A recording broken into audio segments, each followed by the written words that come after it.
Hey guys, I hope all is well. Welcome back to the Truth Talk podcast. In today's episode, I'm joined by Leo. Hey guys, what's going on? Leo is a good friend of mine who actually works in the music industry as an engineer. He has recorded multiple mainstream artists in the past, and he's going to be joining us for a few podcast episodes.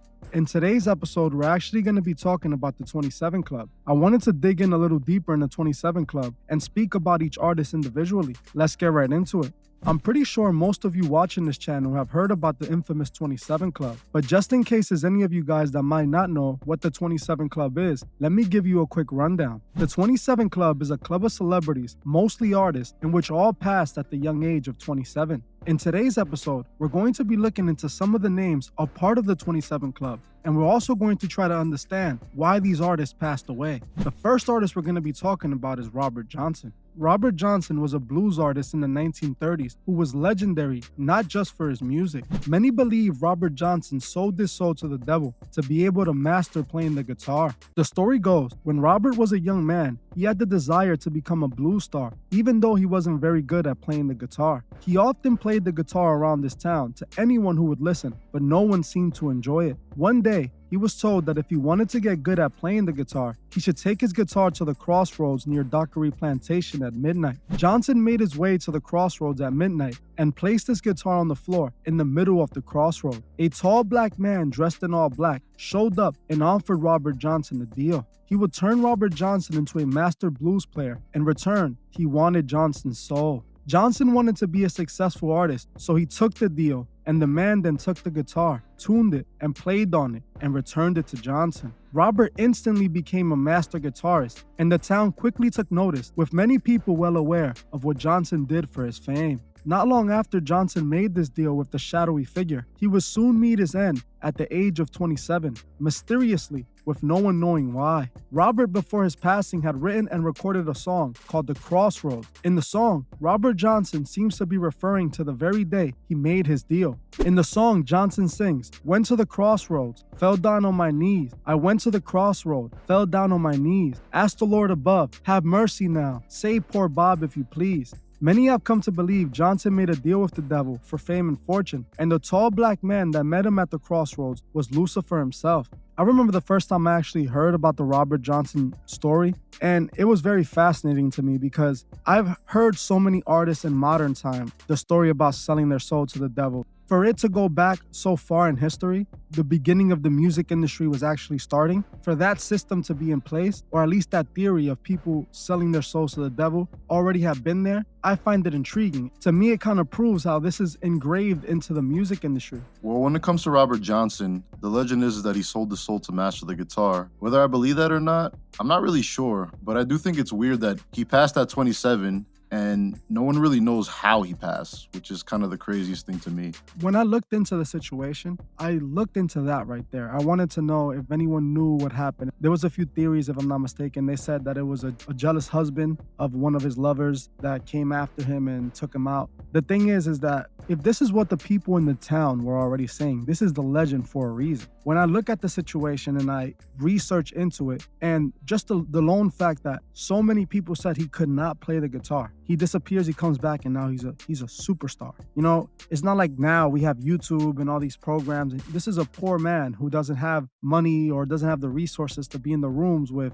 the best trainers. And even if he did, this being able to master a guitar, and you should know this, you play the guitar. It probably took you a few years or months at least to learn it and be able to master the guitar. Yeah, I've definitely heard that part about his story where, everyone who knew him before the legend, happened said that he was a mediocre player. He definitely wasn't the best player, but he also wasn't the worst, but he wasn't that great. Within a few months, like a short few months, he became a master, something that people spend their whole lives trying to achieve. To think that this is kind of the same story that still goes on today. There's so many artists that they'll work their whole lives to have a career. Those artists will never make it. But then there's these odd few that they drop one song, they already have a record label behind them, they blow up, they're so huge, and they have a bunch of occultic imagery, a bunch of satanic imagery in their music videos. It just seems like it's a nod to this right here. to the story of Robert Jhonson, to the beginning of it all, to what started the 27 Club. People say if, there's so many artists that sells their soul to the devil and they're still alive past 27, what is it about 27 that these artists pass away at, and why do they have to?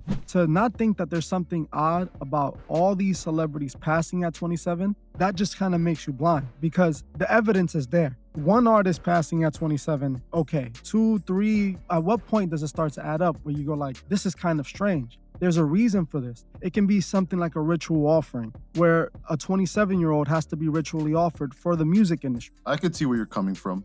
I'm not sure if it's entirely about a ritual offering, but to me, it's very odd that the list is mostly musicians, maybe a handful of actors and, other people in entertainment, but it's like 90% musicians and people that have changed music in the past 100+ years. So you think that the Robert Jhonson legend is just that, a legend?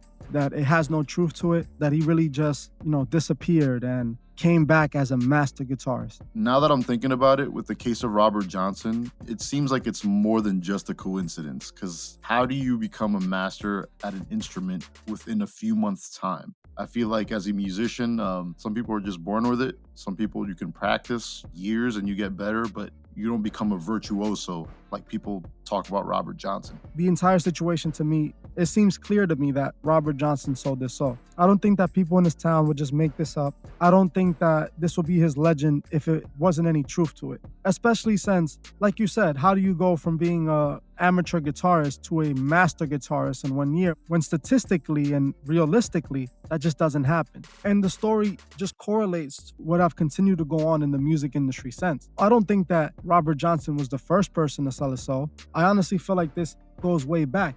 Well, people also have to realize, during Robert Johnson's time was basically the beginning of recorded music.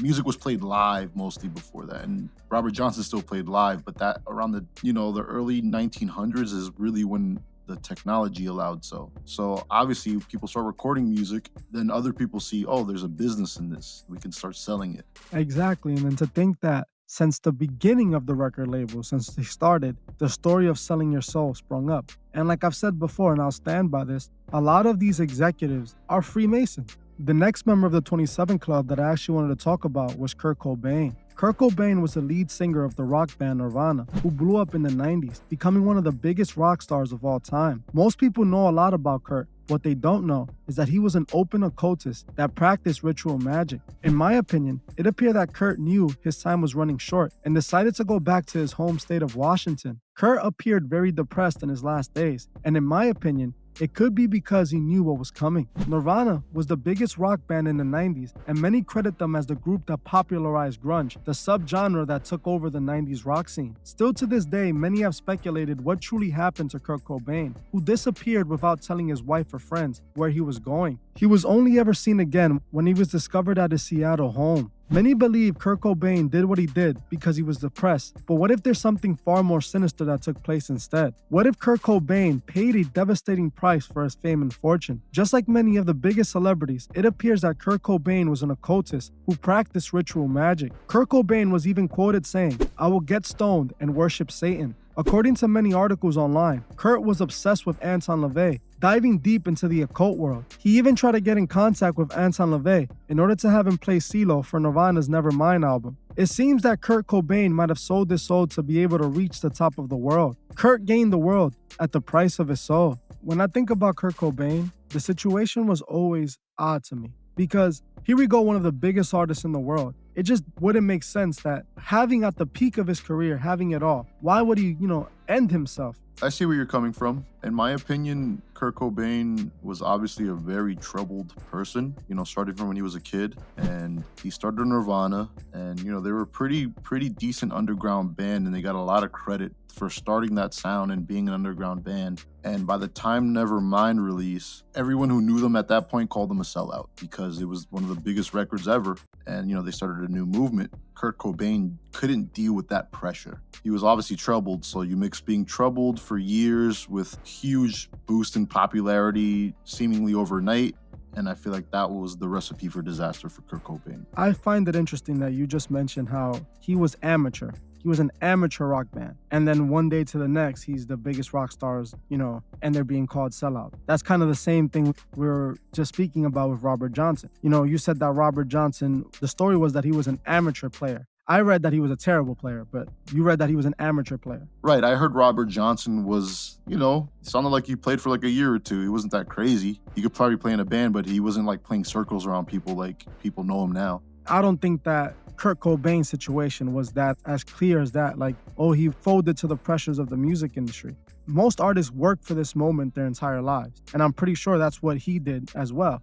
You dream of that moment when you make it. At that point in his life, he's worth so much money. He's a superstar. Everybody loves him. Even though the love is fake, this is still the moment that he's waited for. So I don't see him doing that to himself in that moment. I would have seen it happening later on. Now, if it would have been like an accidental thing, you get my point? That's something I understand. But I feel like even in the way that they described how the incident happened, I don't think that he would have done that to himself. I think that this was something that he paid a price for, just like Robert Jhonson, which is in a similar situation. It's an incident that happened in a room locked away where no one really knows what happened to this day. You get my point? All we know is what we could assume off of the evidence that we're being presented. And the evidence is that it looks like he might have done it to himself. But if you start looking at it a little bit deeper, it starts to appear that what happened to Kurt Cobain could have been something far more sinister. I agree that, most musicians or artists who, blow up work for a long time to get to that point. But I'm going to have to disagree with you on the point that he didn't do this himself. I believe he did do this to himself. Yes, musicians do work a long time to get to that certain point, but maybe it just happened so fast for him. Again, I truly believe he was a troubled person. And if you listen to grunge music, the majority of bands that are in the grunge genre or emo genre or whatever, it's most of the lyrical content is about them not being happy with life. You know what I mean? What is it to a multi-platinum selling artist who became famous for singing sad lyrics, who is now popular because he sang sad lyrics, and now he's pressured to keep doing that? It basically means he has to be sad in order to make more music. When I look at Kurt Cobain, I'm not going to say that he wasn't troubled, but I can't deny the fact that he was an occultist. The fact that he was troubled doesn't overshadow the fact that he still did do rituals and spoke about,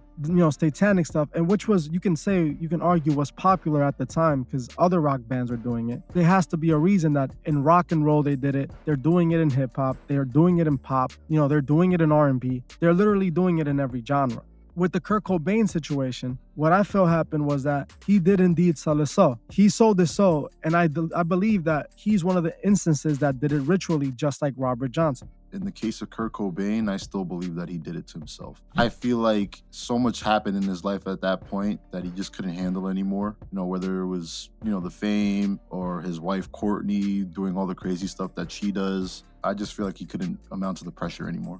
Even if he was a millionaire and, super popular at that point, I feel like certain people just fold under that pressure. And I agree. I agree that they do. I don't think that they would go out in such a harsh way too. That's like one of the worst ways. Like I understand picking a less gruesome way, but for him to go out that way, it just seems like over the top. Well, a lot of people don't realize that wasn't his first attempt. That was just the successful one. I guess it could be a strange incident, but then how do you explain the 27? You think he just chose to go out in the 27 club to be a part of the 27 club? Because I can argue that the 27 club didn't even exist really until him. He was really the person that popularized the term. You understand my point? It could just be coincidental, but how could it be coincidental when we have a whole list of these people? Well, right. I feel like before Kurt Cobain, there were people in the 27 club, but once he passed, that's when people really started looking back, went, this is kind of strange that, all these famous people, whether it's Jimi Hendrix or Jim Morrison or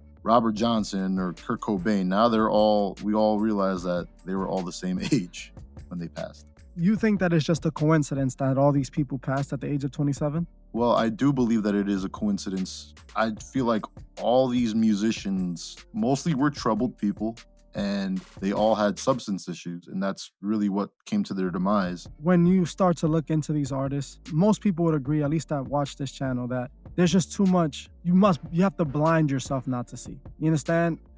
For so many artists to pass at the age of 27, and it's something that still happens to this day. The 27 club hasn't ended. is still expanding. You understand what I'm trying to say? There's still been new artists added to the list, and 27 is a very young age for anyone to pass. Let's move on to the next person. Another member of the 27 Club I wanted to talk about was Amy Winehouse. Winehouse, just like Kurt, was a very successful artist known for mega hit songs like Rehab, Back to Black, and Valerie. Just like Kurt Cobain, Amy passed at the age of 27 and was found by her live-in security guard after she seemed to pass due to severe alcohol poisoning. Just like Kurt, she also appears to have made a deal with the devil and was using alcohol to cope with her decision. Amy was quoted saying at a studio, "The devil gave her drugs just 2 years before she passed." It is also claimed that Amy told her friend that she knew she would be a part of the 27 Club. Just like Kurt Cobain, Amy Winehouse appears to have known her time was coming. A lot of these artists on the list appear to have passed due to their battles with substances. Jimi Hendrix, Jim Morrison, Janis Joplin, and Brian Jones all passed within 2 years of each other, all at the age of 27 with similar endings. Some people might say it's just a coincidence and that rock stars are known to party hard. The thing is, we already know our world is much darker than it appears. In the Amy Winehouse situation, that was one that I was actually able to see for myself. You know, I was aware of that time. I was actually looking into it, and it always seemed strange to me. Just like Kurt Cobain, she seemed to be going on a downward spiral right before her demise. You understand? Well, when it comes to Amy Winehouse, it makes me think of one thing, and that's a self-fulfilling prophecy. Before she passed, she mentioned that she wanted to go at 27 and that the devil provided her with whatever tools she needed to get to that destination. And I feel like that itself is a self-fulfilling prophecy. She said it herself. She basically, like you said, she predicted her own future. But what if it wasn't a prediction? What if it was just a plan? What if she already knew that this is when her time was going to come? Why would you want to say that? I wouldn't want to say, yeah, my time is ending when I'm 27 years old. You get my point? Like, it just doesn't make sense. Why even Amy Winehouse say, "Oh, I'm gonna be a part of the 27 Club"? It's almost like she wanted it. Yeah, it seems like it sometimes. I believe sometimes people really go for what they want in life, as bad as it can be sometimes. Yeah, I guess, to have the honorary name, I guess, of being part of the 27 Club. Maybe. I'm not saying that was the case for her, definitely, but maybe. I'm not gonna say that either, because I believe there's way more to the story. There's more to, yeah, there's always, it's like people say, there's always three sides to the story, one side, the other side, and then there's the truth. What I believe happened to Amy Winehouse, she said it herself. She was consumed by what the devil was giving her, and she felt like it was the devil. It could have been someone in the industry who she was referring to as that person as the devil. The fact that she blames this on that is because she knew what it truly was. You understand? At the core of it. In my opinion, all these celebrities on the list, there's the reason why they're on the list. I believe that there's a reason why we even know their name. And some of us could agree and some of us might not agree. But the fact that they all passed at 27 should let people know that there's a reason for it. Well, like I always say, we must remember that every day we wake up, our souls are at stake. And we also must remember to help those who can't see the truth, find the truth. Well, that's it for this episode. Thank you all for watching, and I'll see you guys in the next one. Take it easy. I just wanted to give a special shout out to the Truth Movement members. I truly appreciate every single one of you. If you'd like to further support the channel, join the Truth Movement, or you can join me on Patreon, where I drop exclusive videos monthly. The link would be in the description. Another way you can further support the channel is by checking out the Truthfist store and seeing if you find anything you like. Every purchase you make helps with the funding of Truth Records. The link to the Truthfist store is also in the description. Also, please leave a comment on your thoughts on this video and on any future topics you would like to see me cover on my channel. If you're new to the channel, make sure you subscribe and hit the bell so you can be notified of future videos. If you like this video, please leave a like as it helps other people find these videos. You can also find me on TikTok and Instagram and follow me there. Thank you all for watching, and I'll see you guys in the next one.